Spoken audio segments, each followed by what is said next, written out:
বন্ধুরা, এটা কেস আমি দেখাচ্ছি, ফলো আপ কেস। আমি অন্য চেম্বারে আছি, এখান থেকেই দেখাচ্ছি। এটা অন্য চেম্বারের আমার পেশেন্ট রোগী।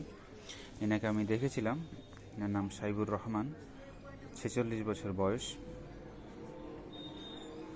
এনার মেন সমস্যা হচ্ছে, যা লিখেছি তা বুঝতে পারছো যারা হোমিওপ্যাথি পড়াশোনা করো এবং সাধারণ মানুষরা খুব একটা বুঝবেন না। Quick ejaculation and erectile dysfunction. তার সঙ্গে ওনার একটা গ্যাসের প্রবলেম ছিল, গলা বুক জ্বালা করতো, অ্যাসিডিটি এবং পায়খানাটা শক্ত, পায়খানা ঠিক হতো না। এই হচ্ছে সমস্যা। উনি এটা নিয়ে আসেন। উনি অ্যালোপ্যাথিক ওষুধ খেতেন, পার্মানেন্ট তো রিলিফ সারবে না, ওটা সাময়িক রিলিফ দিত অ্যালোপ্যাথিক ওষুধে।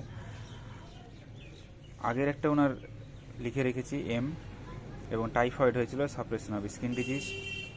খিদেটা নর্মাল, সেরকম কিছু নেই। খাবার দাবার পছন্দ, মাংস, মিষ্টি এবং খাবার দাবারটা গরম পছন্দ করতেন। Constipated, irritable to some extent, মাইজারলি।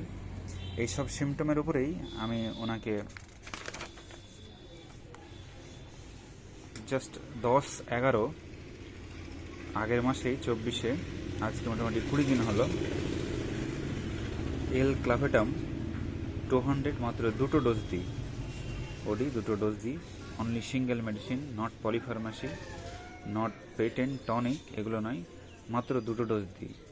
এবং রুগী অনেক ভালো আছেন, ইমপ্রুভ। আমি সেটাই শোনাবো রোগীর মুখ থেকে। আপনি বলুন এখন কেমন আছেন, যেটা বললেন। এখন অনেক ভালো আছি।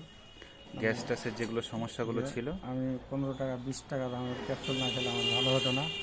এখন পর্যন্ত যখন থেকে এগুলো খেয়েছি, আমি এখন ওগুলো খাই না, আমি সুস্থ আছি, অনেক ভালো আছি। অনেকটাই ভালো আছেন। অনেকটাই ভালো। গ্যাস ট্যাস, বলা বুক জ্বালা জ্বালা এগুলো নেই, কিছু নেই। আর পায়খানাটা এখন ঠিক হচ্ছে, ঠিক আছে। একদম ঠিক আছে। আমি আপনাকে সুস্থ করে দেবো। বাকি যে সমস্যাগুলো আছে সেগুলো আপনি ঠিক করে যাবেন। 10জন মানুষ জানবে, হোমিওপ্যাথির উপর বিশ্বাস বাড়বে। আপনার হোমিওপ্যাথির উপর বিশ্বাস বেড়েছে তো, আগের থেকে আশ্বাস বেড়েছে, অনেক বেড়েছে। আপনি খুশি আছেন অনেক। খুশি আছে।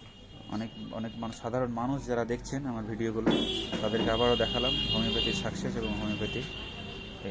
অনেকে বলেন হোমিওপ্যাথি প্লাসিবো এফেক্ট, তাদেরকে আর একবার দেখিয়ে দিলাম যে হোমিওপ্যাথির সিঙ্গেল ওষুধ, একমাত্র একবার ওষুধ দিয়ে রোগ ভিতর থেকে নির্মূল করা যায়।